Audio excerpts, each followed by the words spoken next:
Bismillahirrahmanirrahim. Welcome to International Islamic University, Islamabad School's Sahiwal Campus online lectures. This is the lecture for grade 3 for the subject of English, and in this lecture we are going to begin unit number 17 from our students book, and this unit is an informal letter, and the name of this letter is Letter to a Pen Friend. And as we are going to begin this lesson, so this is the lecture number 1 from unit number 17. Okay, in this lecture we are going to do reading of the lesson. I will give you the meanings of difficult words and you will write down those words and meanings in your classwork notebook. That's why you need to open your classwork notebook, so please open it and write down the index. Open your notebook, open index page and write down serial number, date and topic. Our topic is informal letter and subtopic is words meanings. Prepare your index. Okay, unit number 17. Before we begin with the reading, make sure that you have your English students book, your classwork notebook and your complete stationery available with you. Listen to the teacher attentively and write down meanings of difficult words in your notebook. If you find anything difficult, please note it down and pick your mobile and send a voice note through WhatsApp. You will get response during the school time. Okay. What are we going to learn in the unit number 17? This is an informal letter, and an informal letter is a letter that can be written to a friend or a family member. हम जो letters लिखते हैं वो दो types के होते हैं, या तो वो फॉर्मल हो सकता है या वो इनफॉर्मल हो सकता है. अगर तो हमारा लेटर कोई किसी ऐसी पर्सनालिटी के लिए है जो कि कोई फॉर्मल पर्सनालिटी है, फॉर एग्जांपल आप अपने टीचर को लेटर लिख रहे हैं या आप अपने स्कूल प्रिंसिपल को लेटर लिख रहे हैं या आप अपने एरिया के यूनियन काउंसिल को लेटर लिख रहे हैं या कोई भी इस तरह का जिसमें आप कोई एप्लीकेशन दे रहे हो या किसी स्पेसिफिक इशू के बारे में डिस्कस कर रहे हो, इस टाइप के लेटर्स होते हैं फॉर्मल लेटर्स. लेकिन इनफॉर्मल लेटर्स कौन से होते हैं? वो लेटर्स जो हम अपने डियर वंस को लिखते हैं, हम अपने फ्रेंड्स को लिखते हैं या फैमिली मेंबर्स को लिखते हैं, उन्हें हम कहते हैं इनफॉर्मल लेटर. इन लेटर्स के लिए हमें कोई बहुत स्पेसिफिक वर्डिंग की जरूरत नहीं होती क्योंकि हम अपने फ्रेंड्स या फैमिली मेंबर्स को लिख रहे होते हैं. And these are informal letters. हमें बहुत ज़्यादा फॉर्मल लैंग्वेज यूज़ करने की जरूरत नहीं होती. इन लेटर्स के का जो स्टार्ट होता है वो हम डियर से करते हैं. फॉर एग्जांपल अगर आप अपने फ्रेंड को लिख रहे हैं तो आप लिखेंगे डियर फ्रेंड या डियर के साथ उसका नेम आएगा. This type of letters are informal letter, and the informal letter we are going to learn in this lesson is a letter to a pen friend. In this lesson Susan writes a letter to her friend Sarah. Susan tells her about her class taken by Mr. Taylor to Fort George. Actually dear students, pen friend वो होता है जिसके साथ हम real life में नहीं मिले हुए होते हैं या मे बी एक दफ़ा मिले हों, लेकिन कोई ऐसा फ्रेंड जिसके साथ हम राइटिंग के थ्रू फ्रेंड बने हों, या तो वो हम ईमेल के थ्रू फ्रेंड बने हों या फिर हम लेटर्स के थ्रू उनके साथ हमारी कम्युनिकेशन चलती हो. इस तरह के फ्रेंड्स होते हैं पेन फ्रेंड्स, यानी कि पेन के थ्रू जिनके साथ हमारी फ्रेंडशिप होती है लेटर्स के थ्रू. तो इसमें भी दो ऐसे फ्रेंड्स हैं, एक सुसान है और सारा है. सुसान अपनी फ्रेंड सारा को लेटर लिख रही हैं जिसमें वो क्या बता रही हैं, किसी ट्रिप के बारे में बता रही हैं. सुसान टेल्स सारा about the beautiful views and things of the fort. Then she tells Sarah about the games organized by Mrs. Taylor. Mrs. Taylor कौन होंगी? वो सुसान की टीचर होंगी ऑफ कोर्स, क्योंकि वो उन्हें ट्रिप पे लेके गई हैं. Then she tells Sarah about the games organized by Mrs. Taylor. At the end, Susan asks Sarah about her visit in Pakistan. फिर एंड पे सुसान सारा से क्या पूछती है कि आप पाकिस्तान कब आएंगी या वो पूछती है कि आप पाकिस्तान का जो आपका विजिट है उसके बारे में आपका क्या ख्याल है. Okay, so open your class work notebook and prepare your class work page. You will draw a line in the middle of your page, and the first section of this page is for words and the other is for meanings. आपको मैं यहाँ screen पे words और meanings दूंगी, आप वो words और meanings अपने क्लास वर्क पेज पे लिखेंगे. So let's begin the reading. Open page number 96 from your student's book and mark date and day on the top of this page.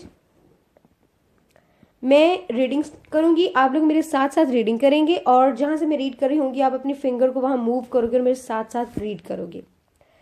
Okay, page number 96. Letter to a pen friend.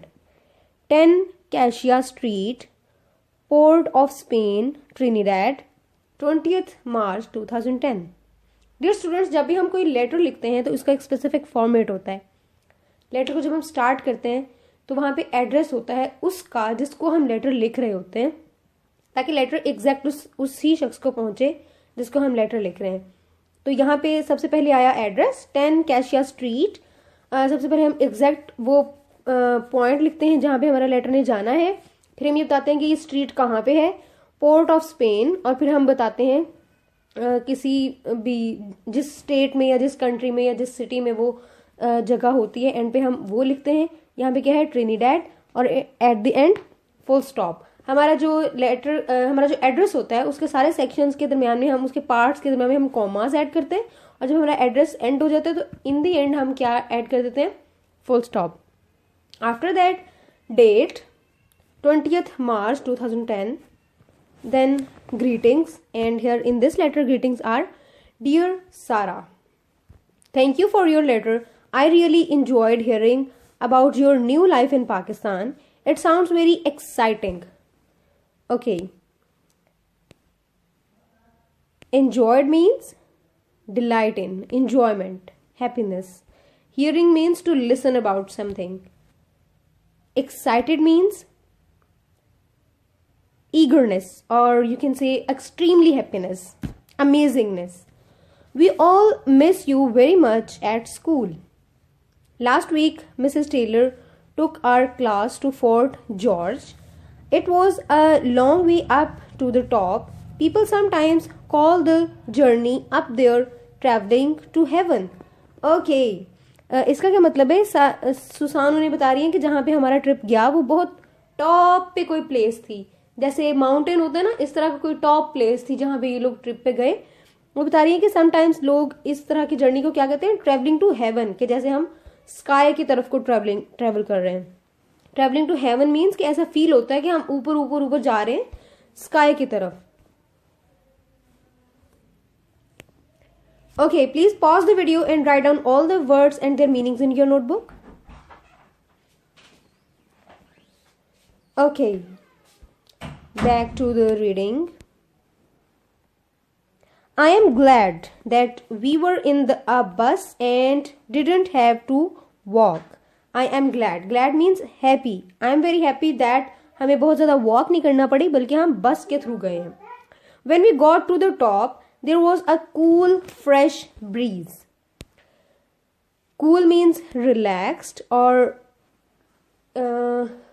cool और cold. There is a difference between these words. Cool वो होता है जो relaxing वाला ठंडक होती है, और cold होता है जो बुरी वाली ठंडक होती है. Fresh means pure. Breeze is wind, but winds वो होती हैं जो बहुत ज़्यादा तेज़ होती हैं. ब्रीज वो होती है जो खुशगवार सी अच्छी सी हवा होती है, उसको ब्रीज कहते हैं. विंड्स वो होती हैं जो बहुत तेज़ होती हैं, लेकिन होती ये दोनों एयर ही हैं. ब्रीज कौन सी होती है, जो बहुत खुशगवार सी होती है, प्यारी सी एयर जो होती है, जैसे मॉर्निंग ब्रीज होती है. Okay, page 97, back to reading. We had a fantastic view of the city below us. We could see the port with all the ships. Mrs. Taylor pointed out the Queen's Park Oval and Brian Lara's house in the hills. Okay, अब वो बता रही हैं कि जब हम ऊपर गए और जब हम इसके टॉप पे चले गए जहाँ पे उन्होंने जाना था, जब उसके टॉप पे चले गए तो हम पूरे सिटी को ऊपर से व्यू कर सकते थे. आपने कभी किसी टॉप व्यू पे आप गए, कभी किसी माउंटेन पे गए हो, या इस्लामाबाद या मरी में कभी किसी भी जगह के टॉप पे गए हो, तो वहां से क्या होता है, हम पूरे सिटी का दूर दूर तक व्यू कर सकते हैं. इसी तरह की ये भी कोई प्लेस थी. वहां से फिर उनके जो मिसेस टेलर हैं, पॉइंटेड आउट मीन्स कि उन्होंने जेस्चर के साथ उन्हें पॉइंट किया कि वो कौन सी जगह है, वो क्वींस पार्क है, और वो ब्रायन लाराज हाउस है इन द हिल्स. ओके.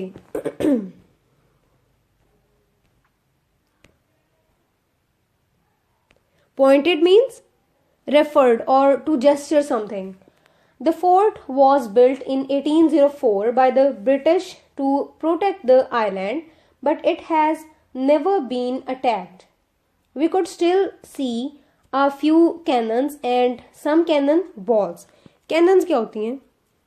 वो जो तोप होती है ना, तोप, जिसके कभी आपने देखा हो कि जो वॉर्स होती हैं, वॉर्स में एक दूसरे को हिट करने के लिए छोटी छोटी गन्स यूज नहीं ना होती हैं, तोप होते हैं बहुत बड़े बड़े, उन्हें कैनन कहते हैं. और उनके अंदर जो गोले होते हैं, तोप के गोले, उनको कैनन बॉल्स कहते हैं.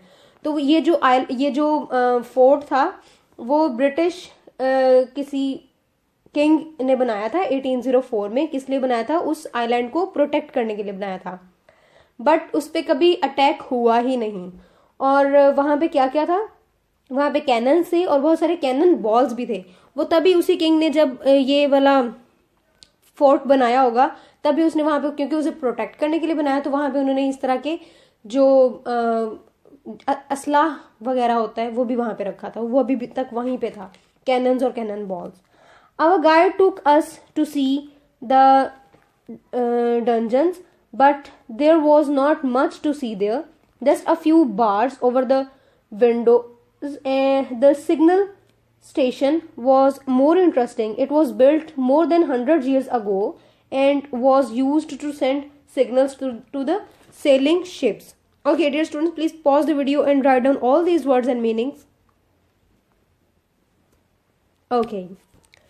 अच्छा, आपने कभी कोई ऐसी प्लेस देखी है जो कोई हिस्टोरिकल प्लेसेस होती हैं जिस तरह से? वहाँ पे क्या होता है, आप बहुत सारी डिफरेंट टाइप की चीज़ें देखते हैं कि पुराने ज़माने में ये होता था, या जब जंगी होती थी तो ऐसा ऐसा होता था. आपने कभी कोई लाहौर फोर्ट देखा है आप लोगों ने? वहाँ पे जब आप जाते हैं तो आप बहुत सारी ऐसी चीज़ें देखते हैं जो आजकल यूज़ नहीं होती हैं, जो तब यूज़ होती थी. कि किंग्स को जब ऐसी सिचुएशन होती थी तो वो ये यूज़ करते थे. किंग्स को जब ऐसी सिचुएशन का सामना करना पड़ता था तो वो ये चीज़ें यूज़ करते. वो सब कुछ हमारे लिए बहुत ज़्यादा इंटरेस्टिंग होता है, बहुत ज़्यादा न्यू होता है. तो यहाँ पे सुसान भी ने बता रही है कि इस फोर्ट में उन्होंने बहुत सारी ऐसी चीज़ें देखी जो बहुत ज़्यादा इंटरेस्टिंग थी. 100 years अगो ये सब कुछ बना था. और सिग्नल स्टेशन, वहाँ पे कोई सिग्नल स्टेशन था जिसके थ्रू सिग्नल सेंड किए जाते थे. दूर जो बोट्स गई हुई होती थी, सेलिंग शिप्स, मतलब ऐसे शिप्स जो वहां से चले गए हैं आइलैंड से, उस आइलैंड से सी के अंदर, ओशन के अंदर चले गए हैं, उन शिप्स को सिग्नल भेजने के लिए कोई सिग्नल स्टेशन था यहाँ पे, जो कि 100 years अगो बनाया हुआ था. After our visit to the fort, we ate our picnic lunch at the top of the hill and looked down at the view. After lunch, Mrs. Taylor organized a game of cricket on the grass beside the fort.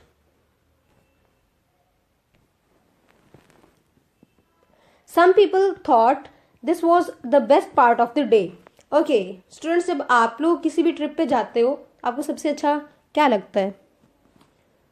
कुछ लोगों को picnic lunch सबसे ज़्यादा मज़े का लगता है. कुछ लोगों को वहाँ पे इंटरेस्टिंग चीज़ें देखना अच्छा लगता है.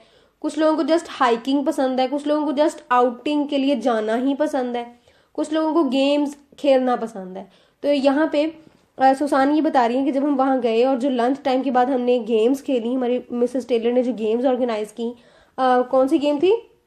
Cricket game. और बहुत ज़्यादातर स्टूडेंट को जो पूरे ट्रिप का यही वाला पार्ट सबसे ज़्यादा मज़े का लगा था. कौन सा वाला पार्ट? गेम वाला part. Okay, pause the video and write down all these meanings and words in your notebook. Okay, please pause the video and write down the words meanings. Have you visited any interesting place in Pakistan? I would love to hear about them. Come back and visit us soon. Best wishes, your friend Susan. Okay, dear grade 3 students, this was the end of today's lecture. Now you will open your diary and note down your diary.